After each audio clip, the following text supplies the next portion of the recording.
Hello and welcome to TB3 Sports Talk. This is episode 92, or as we like to call it, the Will Golston episode. And just like our friend Will Golston, this one's going to be mediocre at best. I'm joking. That was not a good joke. I'm sorry. I'm kidding. We all love Will Golston. Been a Buck for a long time. We love TB3 Sports Talk. We love coming to you with episode 92. Will, how you feeling? I'm feeling pretty good. Can't say I didn't mind the break. We kind of had our own little all-star break. Enjoyed the game. Yes. It was very fun. I actually missed it, and I regretted it. Really? Yeah, I missed the game. I'm glad I caught this one. I love the ABS system. Mm-hmm. That was awesome. The home runoff at the end, I think, was awesome. Very cool. Kind of like a shootout in the NHL almost. That's what I thought it was. Got to see, some Rays really shine. I think Aranda got too much hate. That's kind of the downside, I think. But, that's Aaron Boone's fault. He's a terrible manager. Yeah, I'm not shocked that Aaron Boone blew the All-Star game somehow. Yeah. I was tuned into the Home Run Derby. That was electric. For some reason, Rays just seem to love getting second place in the Home Run Derby. Can't get first. Always a bridesmaid, never the bride. But it was fun. I love that the world kind of got to get a taste of Junior Caminero and see kind of the stardom that we know is coming from him. Junior got a hit in the All-Star game. Aranda got a hit. Drew Rasmussen pitched a perft inning. It was a good weekend for the Rays. Brandon Law, he was there. He was making goofy faces. Yeah, he was there. Hey, and I do feel bad for Brandon. He's been hurt for both times he's been an All-Star. He hasn't been able to play the game. But as we see even after the All-Star game, if you're made of glass, stuff like that happens. And very fun. It was fun to have our little All-Star break, but we're back. Definitely our episodes in the next couple of weeks will look a little funky, some people going out of town, but we're still bringing you guys content. We're ramping up into football season. Going to be a huge football season for TB3, and it's going to be huge into the baseball season for TB3 too. So stay tuned for content. Like we said, on the YouTube, hit the subscribe button to TB3 Sports Talk so you guys can see all our videos. Like the video, comment your thoughts, comment how you feel about the Rays. You can follow us on other platforms. If you're listening on Spotify, hit the 5 stars, hit the follow, and you can follow us on Instagram. You can follow us on X. But that being said, let's stay with the Rays. Definitely been an interesting, let's say, month of Rays baseball. Just because of, July. July, I think, historically is the Rays' worst month. It seems like they always have a July, slumber. And this was no different. The Rays had that stretch for about a month and a half where they went 25-9. The vibes were high. The Rays felt like they were on, a super team.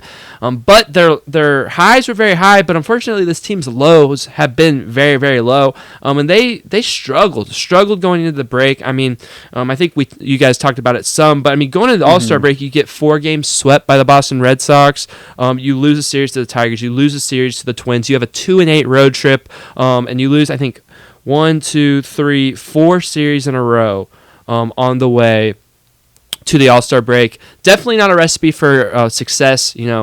A 10-game road trip because of the Steinbrenner schedule change, going to the All-Star break, not playing your best ball, and obviously you go into the All-Star break needing a break. The teams need a reset, and it was hard to have a 10-game road trip going in. But at the end of the day, you played to play baseball, and the Rays definitely have not been playing good.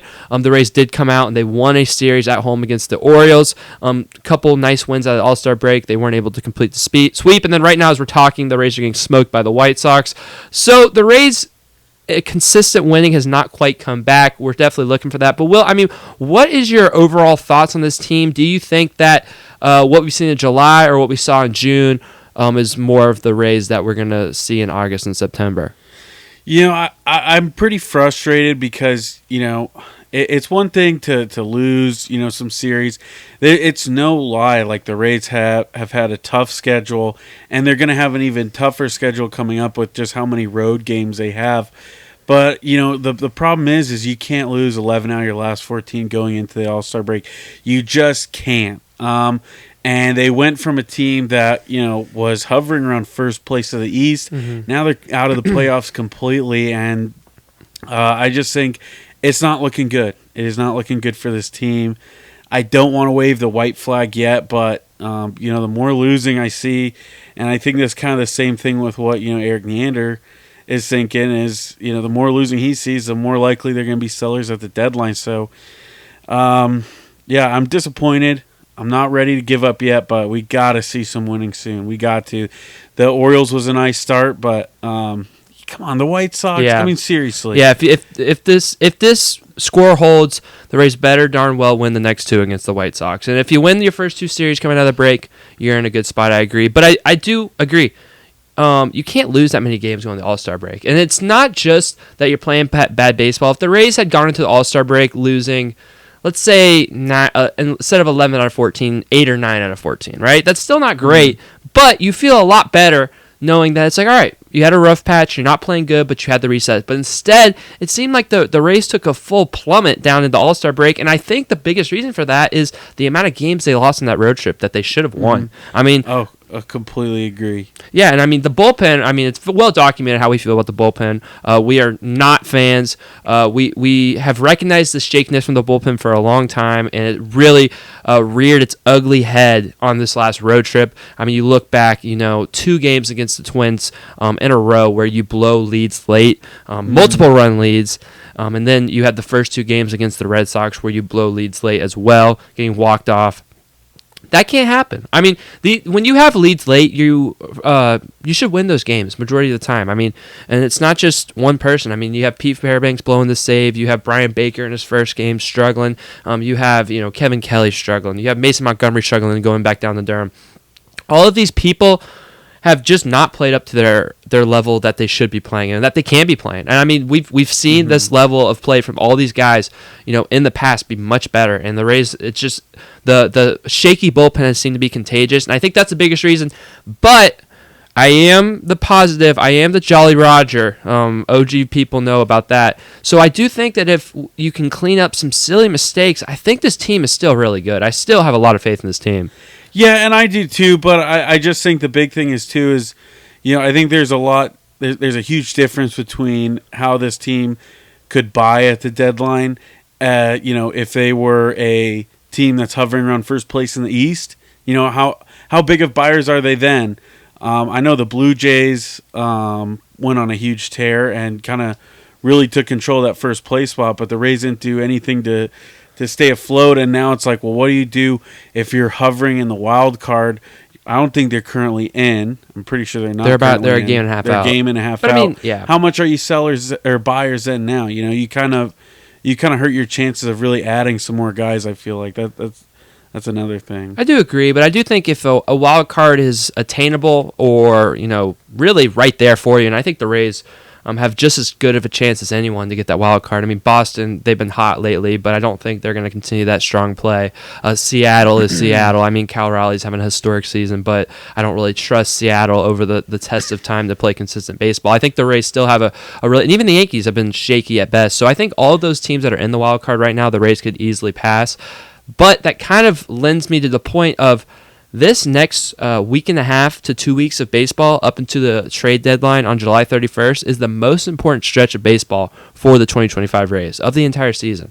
I mean, I look back at last year, and there was definitely the Rays. I mean, they never had as good of a team in 2024 as they did in 2025. We can all agree on that. They were around 500, under 500 the whole entire season. But there's definitely chances for the Rays. I mean, they got to 500 multiple times. It felt like, every 3 days they were back to 500, and they had these chances to rip off a run. And they had the chance even, I can remember a series at Yankee Stadium where the Rays kind of were playing good ball, and they had a couple games that could maybe push them over a game or two over 500, maybe get them back in the wild card race, stuff like that. And they did not win those games. I specifically remember, I think it was a Monday day game, I think it was Zach Littell pitching. These are just thoughts in my head.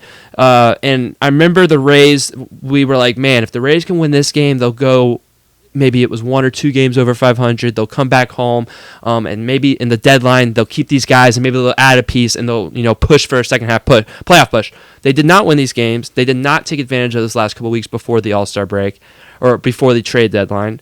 And then they sold off, a large amount of players. And, the opinions on what those moves are and how they've turned out are varied, I think, amongst Rays fans and probably amongst us. I think there's a lot of good the Rays did at last deadline. I think there was the reset for the team, especially, kind of opening up the way for Junior Caminero to, come out and flourish. I think was a really good job. But you look back at those 4 players, or there was like 6, but 3 out of those 6 players the Rays traded were all-stars this season. Jason Adam, Randy Arozarena, and Isaac Paredes. Zach Eflin's been terrible, and then Sean Armstrong and Ahmed Rosario just utility players and, complimentary pieces. But, the Rays traded some really good pieces, and, I mean, those pieces would have definitely helped. And it maybe, I'm not saying that I know Eric Neander's next in every move, but I am saying that if the Rays last year could have played better baseball before the trade deadline, maybe we have a different looking team right now. But they didn't, and that's kind of the what lends to this team. I mean, this 2025 Rays team has all the potential in the world. I really like this team, whether it's the younger guys getting better, whether it's the starting rotation, which has been really, really solid and consistent, except for a few starts. I really like this team, but the matter of the fact, and the truth is, if the Rays continue to play like they have the 2 weeks leading into the All-Star break, into the 2 weeks leading into the trade deadline, they will not add any pieces, and they will probably sell off a couple pieces because, again, like Will said, why would you add when you're not playing good baseball? Yeah, and I think that's the most frustrating part is you bringing up like last year's I think it's pretty obvious for the listeners that this team this year is miles better above last year's team. But the worst part is we're in the same boat. It's kind of like Eric Neander's really made it clear, like, show me something before the deadline. And, that's kind of what we went through last year and we couldn't get it done. So we could be in the same kind of scenario with this team. And I think even though this team's record is better at this time and it could still be better by the deadline from last year's team, they could still kind of be a flexible buyer and get rid of some pieces if they really don't go on a tear here. Yeah, and I really hope the Rays play better baseball. I mean, you got, like we just mentioned, if the whole score holds for this White Sox game tonight, which is 8-2, I doubt it won't hold. You got to win the next 2 against the White Sox. That is a very bare minimum thing. Then you're coming on a 4-2 homestand, going into a pretty tough stretch. You have Reds and Yankees on the road, then Dodgers at home. But I mean, those are all winnable games. We've seen the Rays succeed against teams that are over 500, and it's just important that the Rays, continue to play a little bit more consistent. And yeah, I guess, Will, if you were to kind of predict, what you guys will be here next week recording, we'll all be together in a couple weeks after the dust settles. What do you think the Rays trade deadline will look like?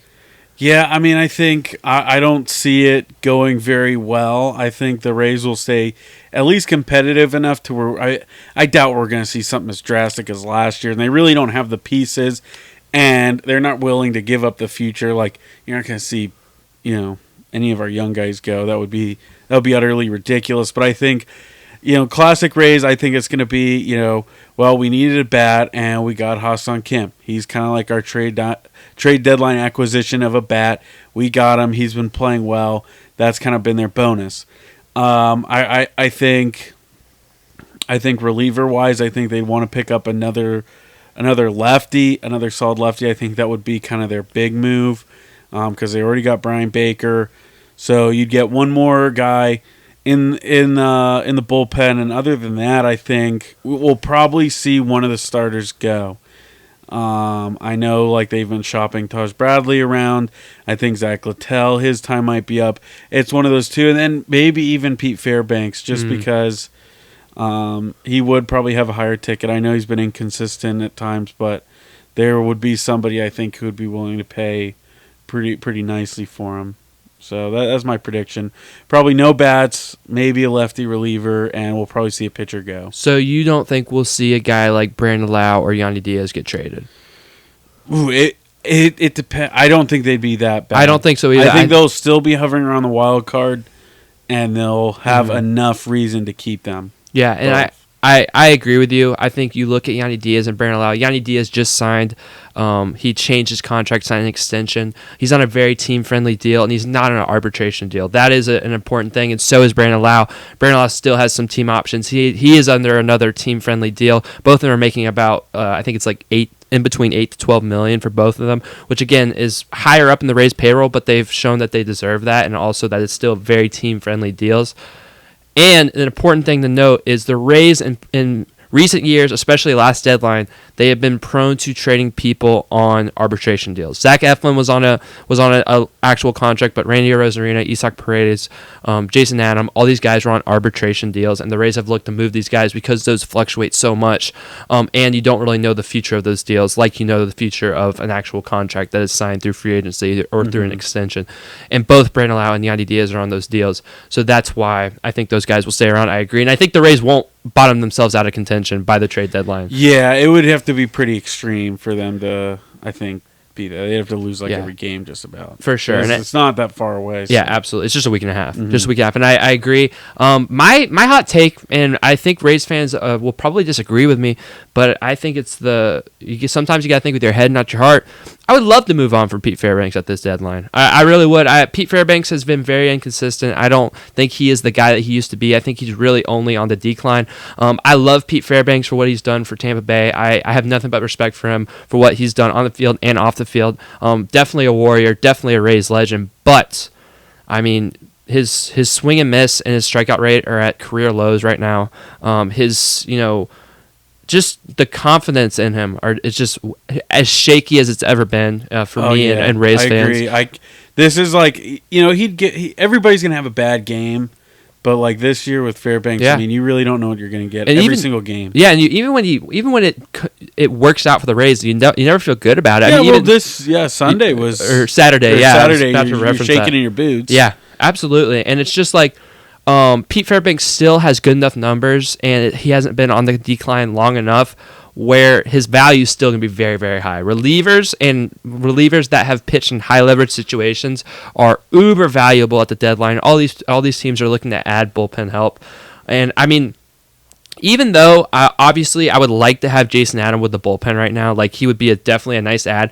I would still do that Jason Adam trade 1 million times out of 1 million. I mean, the Padres gave up about 3 or 4 prospects for a reliever. I mean, if you can get that package for a reliever, I do not care who reliever it is, unless you are, on a fast track to the World Series, you should make that trade. And again, I'm not even completely convinced that if you trade Pete Fairbanks, it's going to make your team worse. I think it might open up opportunities. Like my opinion is now that Drew Rasmussen is back to his normal workload and Joe Boyle is a reliever now, I think he should be the closer. I think Joe Boyle should be the new closer. I think he has been much more dominant than Pete Fairbanks, and I think if we put him in that role, I think we can see the bullpen improve because even we might have the opportunity to use Joe Boyle for 8th and 9th inning, which could be huge for the Rays. And I think that type of stuff could be a nice reset for the team, especially if you get prospects and maybe even like if you can get a prospect that's AAA ready, that is right-handed, that maybe can come up and take from Rel's spot for a Pete Fairbanks, I think that'd be a great addition to the team. So I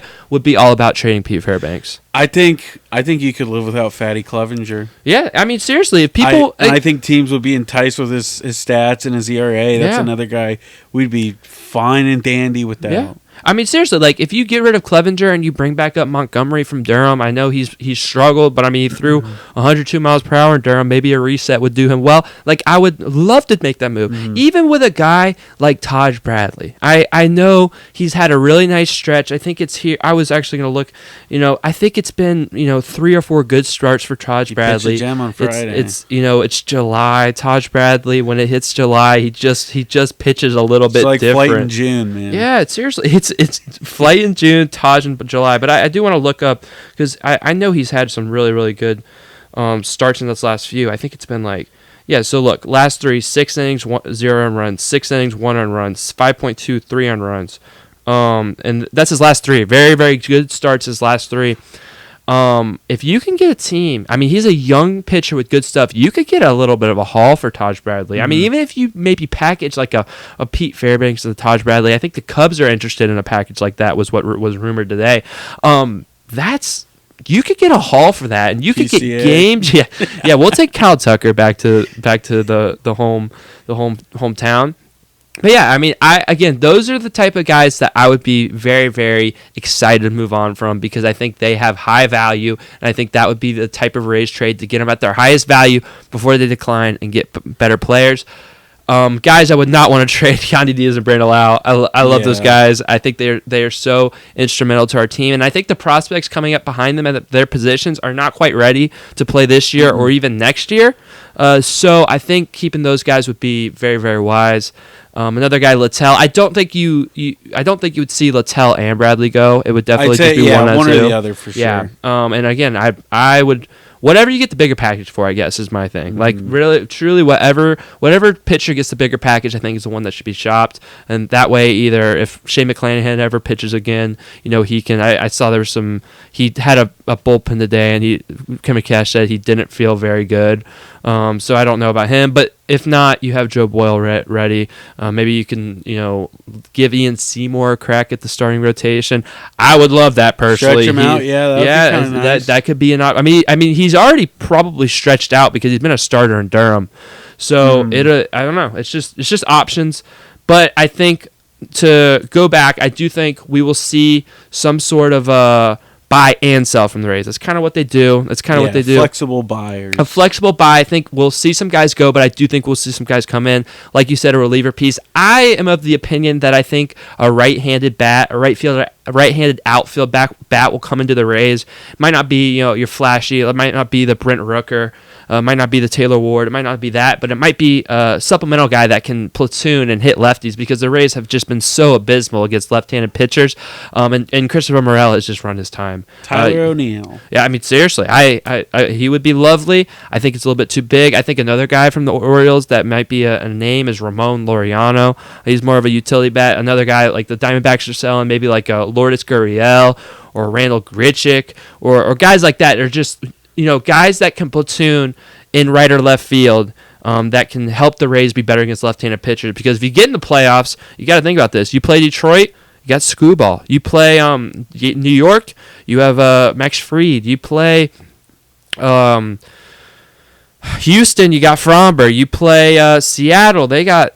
No, they don't have any lefties. You play Boston. You got Crochet, so you're gonna have to hit lefties if you get in the playoffs. So the Rays, I think that's a need the Rays have to address. Doesn't have to be a big name, but some type of right-handed bat has to come in. What if the Yankees offer a haul for Brandon Lau? I need a top 3 prospect from the Yankees. Like I need a haul. Jason Dominguez. I mean, I'm not even really a huge fan of him. I'd take Spencer Jones. Kidding. But yeah, no. He's been a prospect forever. It'd be interesting. I think Brandon Lau, that's short porch, man. I mean, we've seen it with our team. That's a dangerous combo. It's like the one thing I would be devastated. I would be sad. Oh, I'd be devastated. Don't get me wrong. Yeah, I guess any other news. Some news, like I said, Joe Boyle is going to be a bullpen. Drew Rasmussen brought up back to his normal workload. Got to mention Chandler Simpson's been balling out. Got to that 18-game hitting streak. It's been awesome. Brandon Lau, he came back from the IL from the oblique. He has plantar fasciitis, which is like a heel thing. He is right now day-to-day. So any news or player, anything that you want to speak about while we're on the Rays? It would be Chandler Simpson, but plantar fasciitis, that's just an injury Brandon Lau would have. Yeah. Only Brandon Lau would have that injury, man.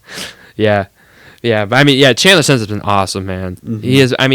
He's getting on base over 400 since he's got back.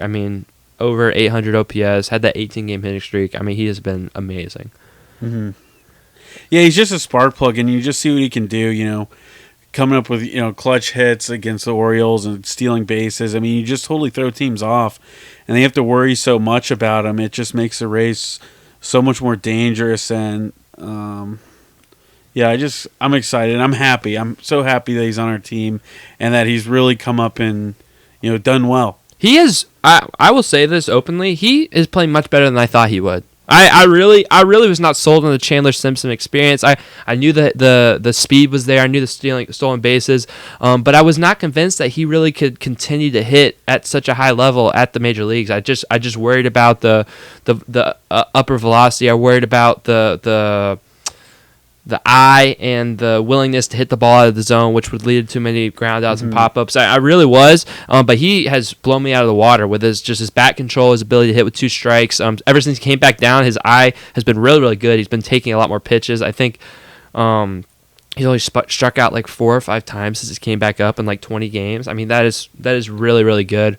You got to give a lot of credit to Chandler Simpson. But again, like I said, he has blown my expectations out of the water. I did not think he'd be this good. Agreed. Yeah, because you hear about him in spring training, and it's like okay, well, a Rays prospect is doing good in spring training. Yeah. How many times have we heard that? And then he's just been phenomenal. And yeah, I think that's the biggest thing is just his plate vision and his approach is just. He looks like, a veteran instead of this is his first season playing in the bigs, and it's just incredible to watch. That's like, oh, do you remember what Curtis Mead hit in spring training? Oh, boy, Curtis Mead, spring training. He's in Durham now. Anyways, I guess before we move on to maybe some Bucs training camp, I mean, we got some news last week that this Rays sale thing seems to be getting more and more legit. It got reported by Ken Rosenthal. Yeah, it's no longer just a rumor on Twitter. A lot of the big major media outlets are picking up on it, so it gives me hope. I think it's pretty much set in stone. It really looks like it's hard to even fathom. It's really hard to sit here and think like, yeah, that's actually going to happen. Probably in September. But I still, when it happens, we'll be celebrating. We'll be having a big day. I just don't want to even jinx it. I don't even want. So everybody protect that man. Make sure the Stu Sternberg's agents don't try to take him out or something. Cancel the deal. Yeah, well, it's just it's so exciting. It really is because, like we said, the Rays have been in the same range of payroll and stadium problems for so long with Stu Sternberg that we know that getting a new owner won't fix every single problem the Rays organization has, whether it's not winning a World Series or not having a stadium, stuff like that. We understand that, but at least it's a fresh start that allows us to go to a new endeavor in the future, at least. At least we can, think wishfully about it being different. I mean, you look at the rumors swirling around, and again, these are rumors, these are kind of hearsays, but they are in the articles that are reported by these big outlets. You see the things about, hey, Patrick Zalipsky wants to keep the Rays in the Tampa area. He wants them in Tampa Bay. Mm-hmm. He wants them in Tampa specifically. You see that, and it's very. And I mean, one of the first thing is he wants to keep in the Tampa area. So it seems like the MLB is committed to keeping the Rays in Tampa Bay.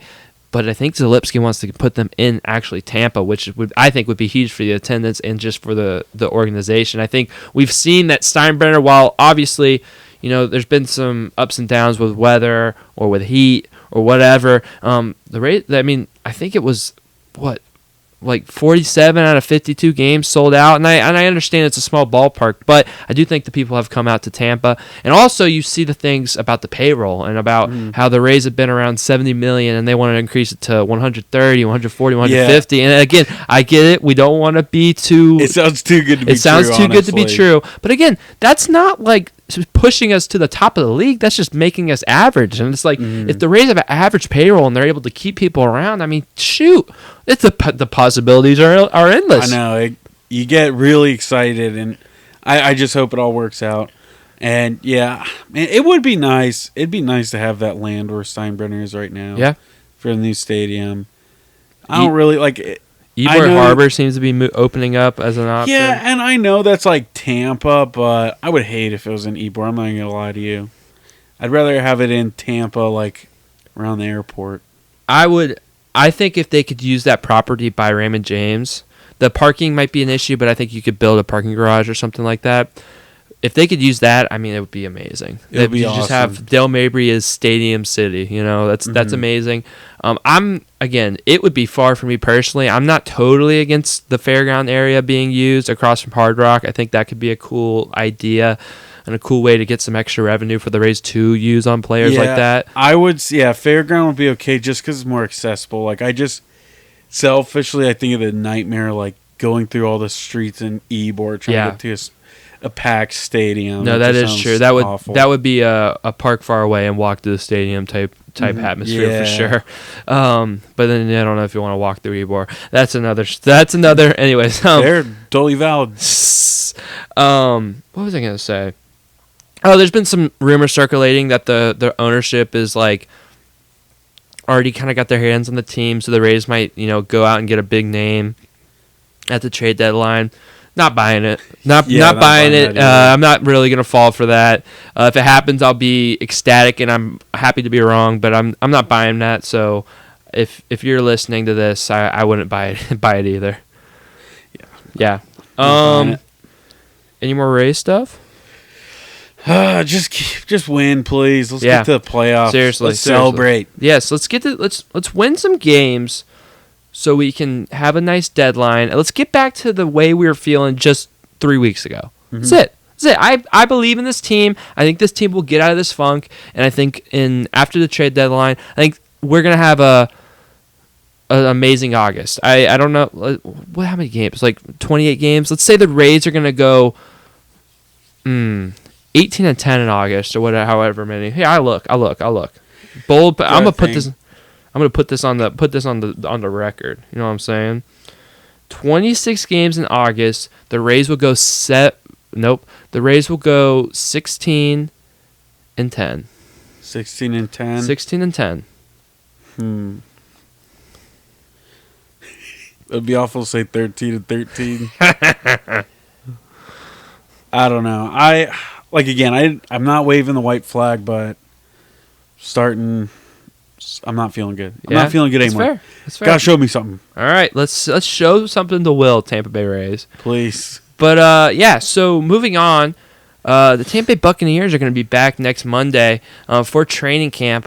Maybe TB3 will be out there in attendance. Maybe pending. We'll see. Follow the socials and the other platforms to stay tuned with that. But it's training camp. Football is in the air. Preseason is probably around a month away at this point. Maybe less than a month. The Hall of Fame games this month. Wow. That is crazy. We have football this month. So that'll be crazy. I hate preseason football, by the way. It's my least favorite thing ever. But that's just my opinion. But we're TB3, so I've liked it a lot more since we've been covering the Bucs because at least I have a reason to watch it. Yeah, but anyways, look at it from different angles. Yeah. It's like you're watching film. Yeah, you can't be worried about the score at the end of the day. Mm-mm. But you can get excited. When guys get in and play. It's gonna be fun seeing what's his name,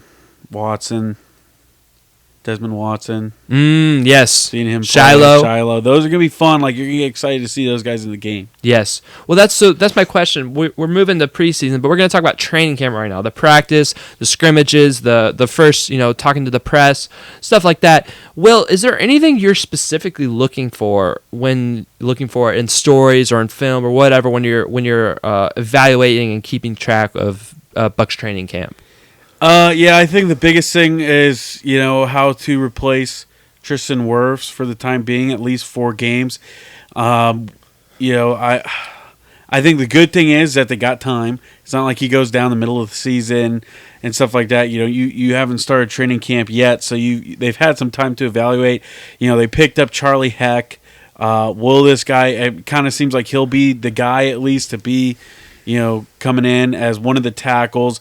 I think the big question is, what does Luke Gedeke do? Does he move to the left? Does he stay right? Or, does Bredeson move out there? Does Bredeson get a shot and they put somebody else at guard? So I think that's going to be the big story and who can kind of just be solid there. We don't need somebody you can't replicate Tristan Wirfs, obviously. An all-pro in 2 tackle positions. But, we just got to stay solid. We can't have an Aiden Hutchinson situation on our hands. Who can just step up and be solid? I think that's the biggest thing. I think, obviously it's Hassan Reddick. Can he bring some pass rush to a team that desperately needs it? Because I just think, I think Kalijah Cansey's awesome, and Vita Vea is awesome, but those guys can't be leading the team in sacks. We can't see that happen again. Have to see somebody like Hassan Reddick really step up. We paid him the money. Now you got to do something. You really have to do something for this team. Yaya Diaby's got to step up as well. So, yeah, I think those are my two big stories. I'm not so concerned about receivers with whatever happens with Chris Godwin, wherever he is in his rehab. I think the Bucs will be A-okay. Egbuka will do good. I think I think Tez Johnson will be kind of fun to watch. That's somebody to look out for. He wasn't a very high draft pick, but could he battle for that returner position, or could he get some reps? I hope he wins the returner in the position. offense. Yeah, and that's another thing. Like another story. Like, does Trey Palmer stay alive? Does he keep a spot on the team? Because I love him. I think he was awesome 2 years ago, and he just kind of got lost in the traffic of heavy wide and deep wide receiver room. But yeah, it's going to be a big training camp for him. Can he keep his job? I agree. I think, speaking back to the O-line, if you see a lot of shuffling, that kind of shows where their confidence is in Charlie Heck. If you kind of see our similar O-line with Charlie Heck playing one of those tackle positions, I think they're going to probably want to keep Gedeke at right tackle just because Wirfs isn't out the whole entire season, so they want to keep him comfortable. I think that the two options that are most likely is obviously Heck just goes out there and plays, or like you said, Brittiser moves outside, and then maybe we use Elijah Klein, another guy like that inside at the guard position. I think that is something to watch out for. I think probably the biggest storyline, or one of the biggest, Hassan Reddick again. But again, I don't know if you could really see the impact Hassan Reddick has on the team just from training camp. You'd like to see. Yeah, I mean, it depends on if they do joint practices and stuff. Yeah. It's going to be really a day-to-day thing. If we have the access to see it, that would be hopefully very cool. That's kind of the thing. It won't. Yeah, as of now, we won't be able to see it. But if all things go, we'll see. We shall see. We could really give you some insight. We really could, and you're going to want to tune in those episodes. My other thing, a big story that you didn't mention, is Jamel Dean. I mean, Jamel Dean seems like a very, very interesting player to watch during training camp. The Bucs obviously drafted Benjamin Morrison in the draft in the second round. They just agreed to his rookie contract. They're very high on him. A lot of people are really high on the Bucs, or on Benjamin Morrison.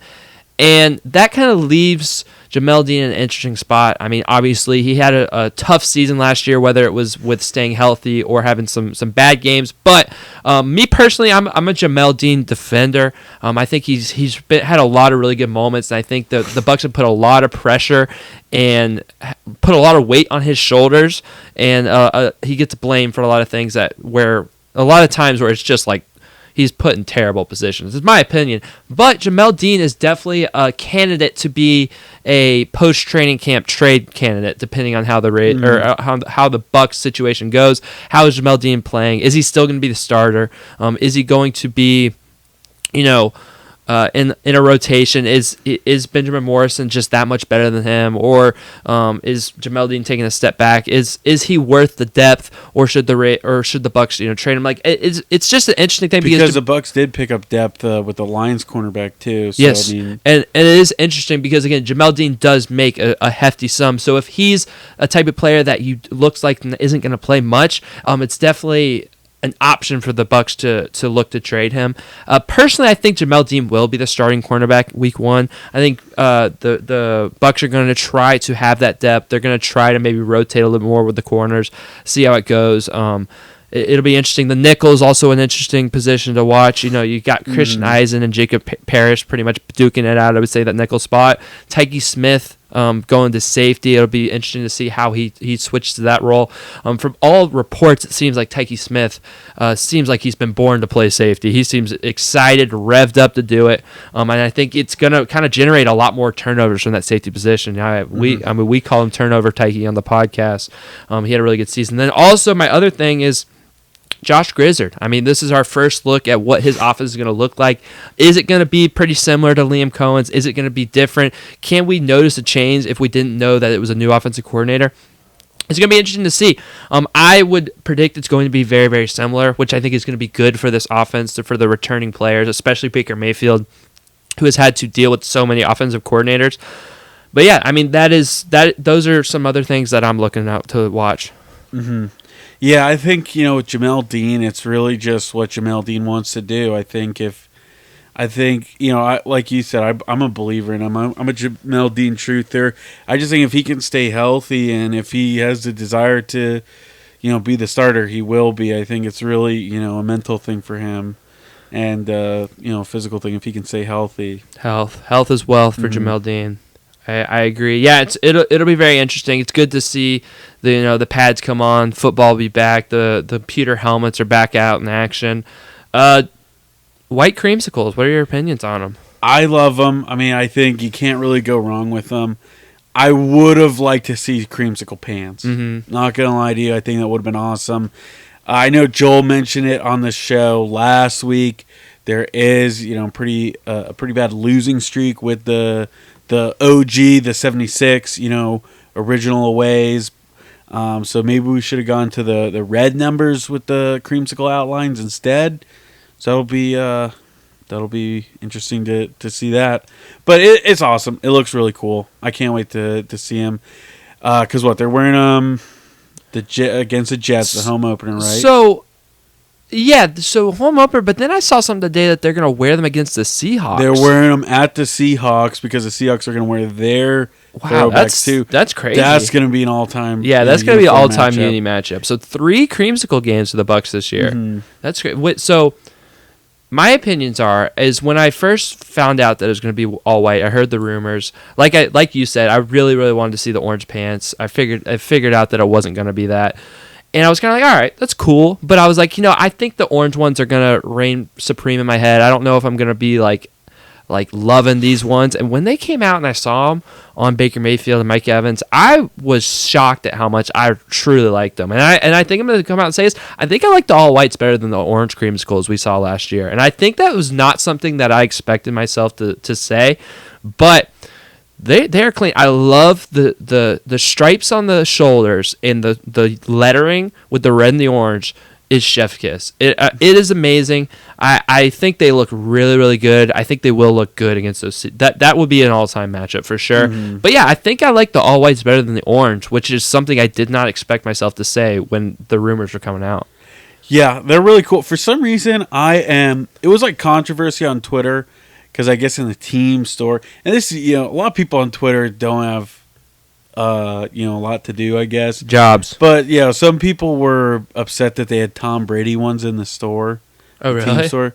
But dude, I want one. There's something about the Tom, like the 12. The 12 looks so and the good. Brady on it. I want to get one. I think if I get a white creamsicle, it's going to be that one. I personally, I'm not against it being in the store. I would not get a jersey that someone never wore. Because I'm just it's kind of just like I'm weird like 12, that. Man. No, I do agree. But I feel that same way when I see you ever seen the black Bucs jersey with a Brady on it? It's like we never wore that. But it's not the pewter, black, the actual black. But I see those all the time. That's like a fever dream. It is. The black jerseys. Were they worn? Were they not worn? I know they were in Madden. I used to wear them. Who knows? They were definitely in Madden. They were in Madden. And I just remember that jersey did numbers. Yeah. Back when I was a kid. Some of my first memories, people wearing the black jersey. I think they got worn, but it is like a fever dream. You are right. I will say, people I pity, and I just feel bad, and maybe they shouldn't have done this, but digital clock Tom Brady jerseys are just the craziest thing to be ever. Those are awful. Those are awful, but it's like they just were so excited Brady was on the team, they immediately bought the jerseys, and maybe they should have known that the Bucs were getting a rebrand, but I mean, I just feel bad for them. Yeah, because it's not even most of them you see aren't even real jerseys. They're all DH gate and custom made. Yeah. So they're always a funky shade of red, or the numbers are too small, or something like that. That's a tough look. The alarm clock Brady jerseys. I just feel bad for those people. I really do. But yeah, I love. Let us know your thoughts down below on the all white creamsicles. I really like them. Like I said, the numbers and the stripes on the shoulders. I can't get enough of those. I hope the Bucs. That's gonna be a problem. I hope the Bucs at least pick up a win. Maybe go 2-0 with those jerseys. Yeah, hopefully the home opener. But yeah, That'll be I mean, a big one. football's in the air. It's good to it's good to talk some football. It's good to talk some Rays. But I think that's it. We got anything else? Yeah, that's it for me. All right. Okay, yeah. If you're on YouTube, hit the subscribe, hit the like button. You know, we got a bunch of football content coming out. We got a bunch of Rays content coming out. So stay with us. Going to be a lot of stuff coming your guys' ways. So again, hit the subscribe button on YouTube. Follow us on Spotify. Go over to TB3 Sports Talk on Instagram and give us a follow. Go over to X at TB3 Sports Talk and give us a follow. Constant content and updates and all that good stuff coming out on those platforms. You don't want to miss it. You really just don't. So do that. You know, comment down below. What is better, the orange creamsicle or the all white creamsicles? I'm going all white. You're going I think probably the homes. the all whites. Wow. Well, no. The oranges. Orange. Yeah, the homes. I always get mixed up with homes and aways because some sports are white at home, some sports are it's a whole thing. I think you're locked in on baseball right now. Yes, and then basketball is white at home. Now they're like everything. Yeah, technically. Yeah. They're like rainbow jersey at home. Like the basketball jerseys are so off the rails because Nike. This is a rant, but Nike wants to release new jerseys every year for the NBA. It's making them not special anymore.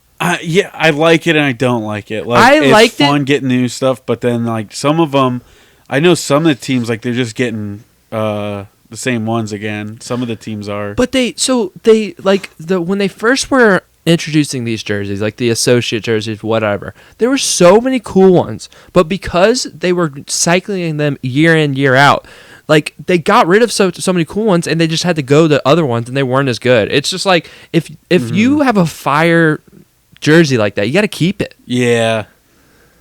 But I know like I think it's like the Lakers are going back to one of the ones they wore already.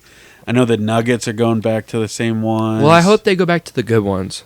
Like, yeah. But yeah, anyways, that's our little NBA rant. But yeah, keep in touch, subscribe, follow, all that good stuff. And most importantly, we hope you guys have a beautiful and blessed night.